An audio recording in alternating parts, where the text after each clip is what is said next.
بجز پرواز شوق ناز کیا باقی رہا ہوگا، بجز پرواز شوق ناز کیا باقی رہا ہوگا، قیامت تک ہوائے تند ہے خاک شہیداں پر۔ السلام علیکم ناظرین، لرزتا ہے میرا دل زحمت مہر درخشاں پر، میں ہوں وہ قطرہ شبنم کہ ہو خار بیاباں پر۔ اس غزل کا ایک اور شعر لے کر آپ کی خدمت میں حاضر ہو رہا ہوں۔ سب سے پہلے حسب دستور اس میں موجود الفاظ کا ایک جائزہ۔ بجز، بجز فارسی کا لفظ ہے، دو الفاظ کا مجموعہ ہے، بے اور ساتھ میں جز۔ اس کا مطلب ہوتا ہے سوائے۔ دیکھیے گا کہ جز عربی کا بھی ہوتا ہے جس کی جمع اجزاء ہوتی ہے، اصل میں وہ پورا لفظ جزو ہوتا ہے، لیکن اس کو بھی جز کے طور پر جو ہے وہ لکھا جاتا ہے۔ عام طور پر کبھی کبھی میں نے دیکھا ہے کہ وہ نہیں بھی دوست لکھتے، اور اس کا معنی جو ہے ایک حصہ ہوتا ہے۔ جیسے کہا جاتا ہے کہ اس چیز کے اتنے اجزاء ہیں، 3 اجزاء ہیں، یعنی اس کے 3 حصے۔ تو یہ وہ جز نہیں ہے، وہ عربی کا جزو ہے جیسے میں نے عرض کیا، لیکن اس کو تساہل برتتے ہوئے جز کہہ بھی دیا جاتا ہے، لکھ بھی دیا جاتا ہے بسا اوقات۔ یہ جز جو ہے یہ فارسی کا جز ہے، اور اس کا مطلب ہوتا ہے سوائے، ایکسیپٹ، الا، یعنی اس طرح سے عربی میں الا ہوتا ہے، تو یہ ان معنی میں ہے۔ اور بے جو ہے یہ اس میں زائد ہے ساتھ میں۔ فارسی میں بہت سارے ایسے الفاظ ہوتے ہیں کہ جن میں بے جو ہے وہ بڑھا دیا جاتا ہے ساتھ میں، اور اگر بے کو ساتھ سے ہٹا بھی دیا جائے تب بھی ان کا وہی مفہوم رہتا ہے۔ تو یہاں بھی اسی طرح سے جز اور بجز دونوں کا ایک ہی مفہوم ہے، لیکن چونکہ یہاں جو بحر ہے وہ مفاعیلن ہے، تو اس لیے مفا کا تقاضا ہے کہ یہاں جز کی بجائے بجز باندھا جائے، تو اس لیے اس کو بجز باندھا گیا ہے۔ پرواز شوق ناس، یہ بھی جو ہے ایک مرکب ہے، اور یہ مرکب جو ہے اضافی ہے۔ پرواز مضاف ہے اور اس کو مضاف کیا گیا ہے شوق ناز کی طرف، یعنی شوق ناز کی پرواز۔ مطلب کیا ہوا کہ دل میں ایسا شوق یا ایسی پرواز کرنے کا شوق کہ میں کسی کے ناز پر مر بیٹھوں، یعنی حسینوں پر فدا ہونے کا شوق۔ پرواز کا لفظ جو ہے، چونکہ پرواز جب بھی کوئی پرندہ کرتا ہے تو وہ بہت بلندی پر چلا جاتا ہے، اس میں رفعت آ جاتی ہے، اس میں کمال آ جاتا ہے۔ تو اسی طرح سے جب شعراء کسی بھی لفظ کے ساتھ پرواز کا لفظ باندھتے ہیں تو گویا کہ وہ یہ کہنے کی کوشش کرتے ہیں کہ میں اس میں کمال چاہتا ہوں۔ پرواز شوق ناز، یعنی بھرپور طریقے سے کسی حسین کے ناز پر، کسی حسین کے نخروں پر مر مٹنا۔ جز پرواز شوق ناز کیا باقی رہا ہوگا، یہاں کیا جو ہے وہ سوالیہ کے انداز میں نہیں ہے بلکہ خبریہ کے انداز میں ہے، یعنی کچھ بھی باقی نہ رہا ہوگا، گویا کہ نفی کی گئی ہے کہ کوئی چیز باقی نہیں رہی ہوگی۔ قیامت، قیامت آپ جانتے ہی ہیں، ایک ہوائے تند، تند کہتے ہیں تیز کو، ہوائے تند یعنی تیز چلتی ہوئی ہوا، ہوائے تند ہے خاک شہیداں پر، شہیدوں کی خاک پر۔ یہاں شہید سے مراد اصطلاحی شہید نہیں ہے جو کہ اللہ کے راستے میں جو ہے لڑتے ہوئے مارے جائیں، بلکہ یہاہے شہید سے مراد جو ہے ایک طرح سے وہ شہید ہیں کہ جو ہماری ادب کی روایت میں عشاق کو بھی جو ہے کہا جاتا ہے، کیونکہ جس طرح سے حقیقی شہید جو ہیں وہ عشق الہی کے اندر فنا ہو جاتے ہیں، تو یہ جو عام عشاق ہیں، دنیاوی عشاق، یہ عشق مجاز میں گویا کہ اپنے محبوب پر فنا ہو جاتے ہیں، تو اس لیے پھر ان کو بھی شہید جو ہے وہ کہا جاتا ہے۔ خاک شہیداں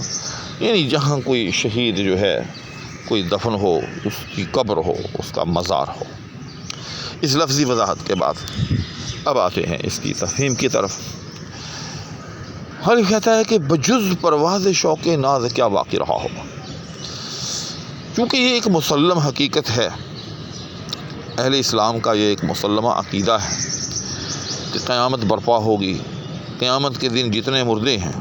وہ سب کے سب جو ہے وہ زندہ کیے جائیں گے، اپنی قبروں سے اٹھ کھڑے ہوں گے۔ تو غالب نے یہیں سے ایک کمال نقطہ نکالا کہ دیکھیے جی، قیامت آئے گی، تمام مردوں کو قبر سے کھڑی کر دے گی، لیکن وہ شاخ جو کہ اپنے محبوب پر مر مٹے ہیں، تو جب ان کو زندہ کرنے لگے گی تو وہاں کیا باقی بچا ہوگا؟ اچھا، یہاں ایک بڑی اہم بات کہ جو اصل عقیدہ ہے قیامت کا، اس میں کسی چیز کا باقی ہونا کوئی لازم اور ضروری نہیں۔ وہ تو اللہ جل شانہ کن کہیں گے اور فیکون ہو جائے گا، یعنی اللہ کے حکم سے کسی کو بھی زندہ کریں گے تو وہ زندہ ہو جائے گا، ضروری نہیں کہ اس کی وہاں کوئی باقیات موجود ہوں، ٹھیک۔ لیکن اس میں یوں سمجھیں کہ یہ ایک مفروضہ جو ہے وہ طے کر لیا گیا ہے کہ قیامت کے دن ہر مردے کو زندہ کرنے کے لیے اس کی کچھ نہ کچھ باقیات کا ہونا بھی ضروری ہے۔ تو بس غالب نے اسی مفروضے پر پھر اس شعر کی عمارت جو ہے وہ تعمیر کی ہے کہ باقی جتنے مردے ہوں گے ان کی تو کچھ نہ کچھ باقیات ہوں گی، کسی کی کچھ ہڈیاں ہوں گی، کسی کی کوئی چیز ہوگی، یعنی ان کی کچھ نہ کچھ باقیات وہاں مل جائیں گی، لیکن جو عشاق ہیں ان کی تو وہاں کوئی باقیات جو ہے نہیں ملیں گی، کیونکہ وہ تو کامل طور پر جو ہے وہ فنا ہو چکے ہیں۔ ان کی تو ہر چیز، جسم کا ہر جزو جو ہے وہ اپنے محبوب پر قربان ہو کر بھسم ہو چکا ہے، خاک ہو چکا ہے، فنا ہو چکا ہے۔ ہاں، ایک چیز وہاں شاید جو ہے موجود ہو، اور وہ کیا موجود ہوگی؟ پرواز شوق ناز، یعنی یہ آرزو، یہ پرواز کہ کسی طرح میں محبوب پر مزید کسی اور صورت میں قربان ہو جاؤں۔ اور ظاہر ہے کہ یہ جو شوق ہے، یہ جو آرزو ہے، یہ کوئی حسی چیز نہیں ہوگی، یہ تو صرف ایک غیر مرئی، یعنی ایسی چیز جو نظر نہ آنے والی ہو، عقلی چیز ہوگی۔ لہٰذا وہ قیامت جو کہ مردوں کو زندہ کرے گی، اور جیسے میں نے عرض کیا کہ اس شعر میں غالب نے یہ ایک مفروضہ طے کر لیا ہے کہ زندہ کرنے کے لیے کچھ نہ کچھ باقیات کا ہونا ضروری ہے، تو وہاں قیامت کو کوئی جو ہے باقیات نہیں ملیں گی، بلکہ اس کو صرف اور صرف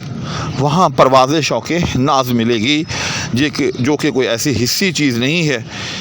کہ جس کو بنیاد بنا کر کسی مردے کو زندہ کیا جا سکے۔ لہٰذا ان کے حق میں قیامت جو ہے وہ کیا ہو سکتی ہے؟ زیادہ سے زیادہ ایک ہوائے تند ہو سکتی ہے، کہ تیز ہوا بس، جو کہ ان کے مدفن پر جو ہے چل رہی ہو، بس اس کے علاوہ اور کچھ نہیں ہو سکتی۔ اب ایک نظر آخر میں پھر دوبارہ ڈال لیں، ایگزیکٹ آپ کو مکمل طور پر شعر واضح ہو جائے گا کہ بجز پرواز شوق ناز کیا باقی رہا ہوگا، یعنی عاشق کی قبر پر یا عاشق کے مزار پر سوائے پرواز شوق ناز اور کیا بچا ہوگا؟ کوئی ہڈی بڈی، کوئی کسی قسم کی کوئی چیز جو ہے وہاں نظر نہیں آئے گی۔ لہٰذا قیامت ایک ہوائے تند ہے خاک شہیدہ پر، لہٰذا جب قیامت کا دن ہوگا اور قیامت جو ہے مردوں کو زندہ کرنے کے درپے ہوگی، تو خاک شہیداں کے لیے، یعنی شہدائے مجاز، ہاں یہ یاد رکھیے گا، یہاں مجاز کا لفظ میں بار بار عرض کر رہا ہوں کیونکہ تاکہ التباس نہ ہو، لہذا شہدائے عشق مجاز کے لیے وہ قیامت جو ہے سوائے ایک تیز چلتی ہوئی ہوا کے اور کوئی معنی نہیں رکھے گی۔ ناظرین، امید ہے کہ یہ شعر اپنی تمام تفاصیل کے ساتھ آپ کے سامنے پیش کیا جا چکا ہوگا، اس وعدے کے ساتھ کہ انشاءاللہ العزیز اگلی ویڈیو میں اس کا، یعنی اس غزل کا اگلا شعر آپ کی خدمت میں پیش کیا جائے گا، اور پھر اس اشعار کے ساتھ کہ انشاءاللہ جب یہ غزل مکمل ہو جائے گی تو حسب دستور اس غزل کے تمام اشعار ایک ہی ویڈیو میں بھی آپ کے سامنے اختصار کے ساتھ ٹو دا پوائنٹ اور جامعیت کے ساتھ آپ کی خدمت میں پیش کیے جائیں گے۔ تو سر دست اجازت چاہوں گا، دعاؤں میں یاد رکھنے کی درخواست۔ اللہ حافظ۔